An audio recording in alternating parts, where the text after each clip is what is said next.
요즘 대중교통비, 정말 만만치 않죠? 지갑 사정 생각하면 좀 부담스러우실 텐데요. 근데 좋은 소식이 있습니다. 바로 7월 1일부터인데요. 65세 이상이시면 특정 지역에서는 버스비를 안 내셔도 될 수 있다는 겁니다. 네, 이게 신청만 잘하시면 1년에 최대 60만 원까지도 아낄 수 있는 거라서요. 꽤 크죠? 60만 원이요? 와, 정말 큰데요. 네, 그래서 오늘은 여러 지자체에서 새로 시작하거나 또 확대하는 65세 이상 어르신 교통비 지원 정책, 이걸 좀 자세히 알아볼 거고요. 또 K패스 활용법이나 다른 복지 혜택까지 어르신 복지 관련 유튜브 영상들 내용을 바탕으로 한번 짚어보겠습니다. 좋습니다. 오늘 이 이야기를 통해 당신께서 받을 수 있는 혜택이 정확히 뭐고 또 지역별 조건은 어떤지 그리고 제일 중요한 신청 방법까지 확실하게 알려드리는 게 저희 목표입니다. 그럼 가장 궁금해하실 그 무료 버스 소식부터 시작해볼까요? 네, 그게 이제 7월 1일부터 충주, 원주, 그리고 경상북도 전체, 울산광역시 이런 지역들에서 65세 이상 시민은 시내버스를 무료로 이용할 수 있게 됩니다. 경북은 전체군요. 울산도 그렇고. 네, 맞습니다. 근데 이게 전국 모든 지역이 다 동시에 시작하는 건 아니고요. 그리고 정말 중요한 게 반드시 신청을 해야 한다는 점이에요. 자동으로 되는 게 아니군요. 네, 가만히 계시면 지원이 안 됩니다. 꼭 신청하셔야 해요. 이거 정말 강조해야겠네요. 그냥 자동으로 될 거라고 생각하고 놓치시는 분들 많을 것 같아요. 그럼 지금 말씀하신 지역들 말고 또 확대되는 곳들이 있나요? 뭐 서울이나 부산처럼 이미 하고 있는 곳도 있잖아요. 네, 맞아요. 그 외에도 서울 중구는 마을버스에 한해서지만 추가되고요. 춘천, 강릉, 태백, 평창 이런 곳들도 추가로 시행되거나 예정되어 있습니다. 기존에 서울이나 부산은 65세 이상 지하철 버스 다 무료였고 대구는 70세 이상 지하철 무료였죠. 네네. 정부 목표가 2025년 말까지는 전국 대부분 지역으로 이걸 확대하겠다는 거니까요.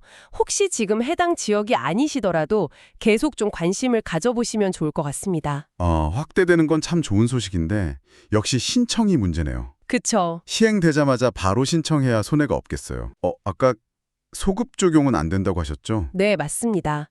딱 신청한 그 시점부터 적용이니까요.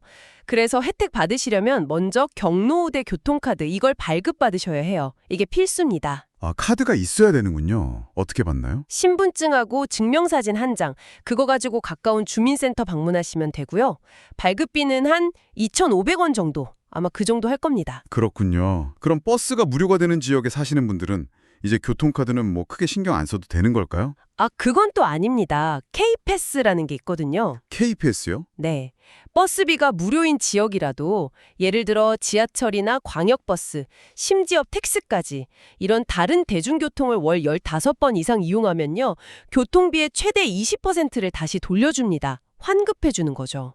그러니까 버스는 공짜로 타더라도 뭐 지하철이나 다른 걸 타면 K패스로 또 할인을 받을 수 있다. 그렇죠.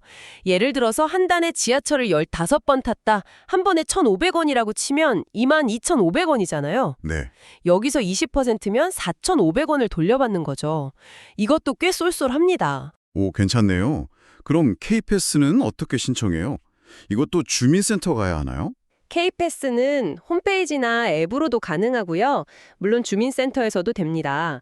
중요한 건 K패스 기능이 있는 교통카드가 필요하다는 거예요. 그럼 카드를 또 따로? 네, 기존 카드에 기능을 추가하시거나 아니면 새로 발급받으셔야 할 수도 있습니다. 알겠습니다. 교통비 말고 또 저희가 좀 챙겨봐야 할 그런 복지 혜택 또 뭐가 있을까요? 네, 몇 가지 더 있는데요. 우선 통신비요. 기초연금 받으시는 분들, 그러니까 소득 하위 70% 어르신들은요.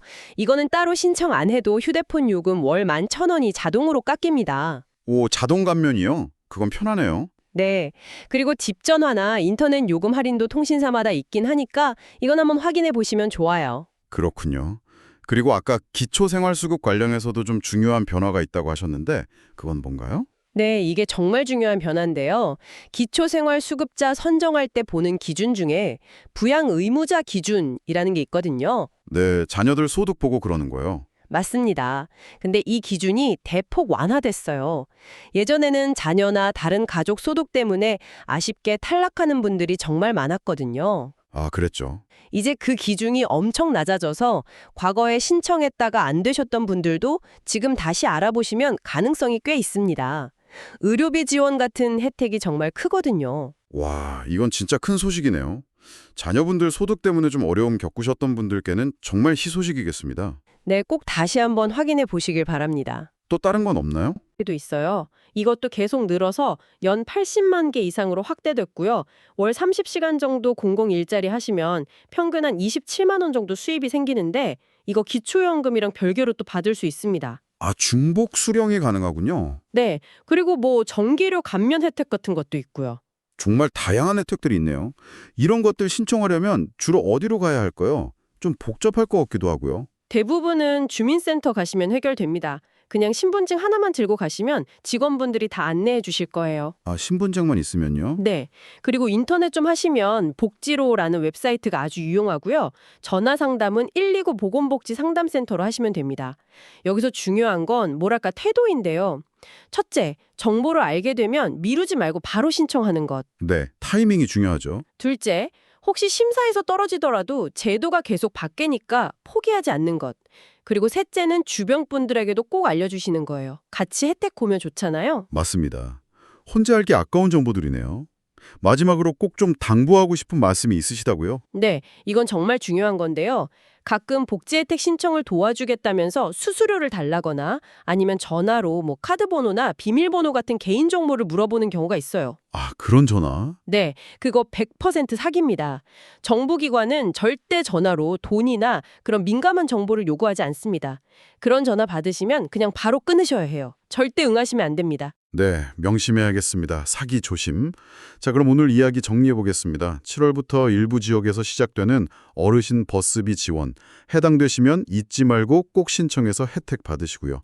K패스로 다른 교통수단 이용 시 추가 환급도 챙기시고 통신비 자동 감면이나 특히 부양 의무자 기준이 완화된 기초생활수급 혜택까지 정말 꼼꼼히 확인해 보셔야겠습니다.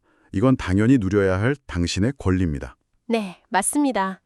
그리고 이 정보들 혼자만 알고 계시지 마시고 주변 어르신들께도 꼭 좀 공유해 주세요.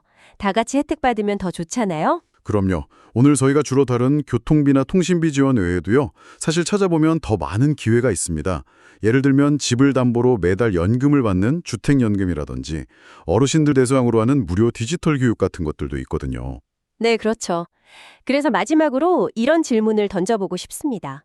단순히 주어진 혜택을 받는 것을 넘어서 이용 가능한 모든 복지 자원을 좀 더 적극적으로 찾고 활용하는 것이 당신의 은퇴 후 삶의 질, 그리고 재정적인 안정에 구체적으로 어떤 긍정적인 변화를 가져다 줄 수 있을지 한 번쯤 깊이 생각해 보시면 어떨까요?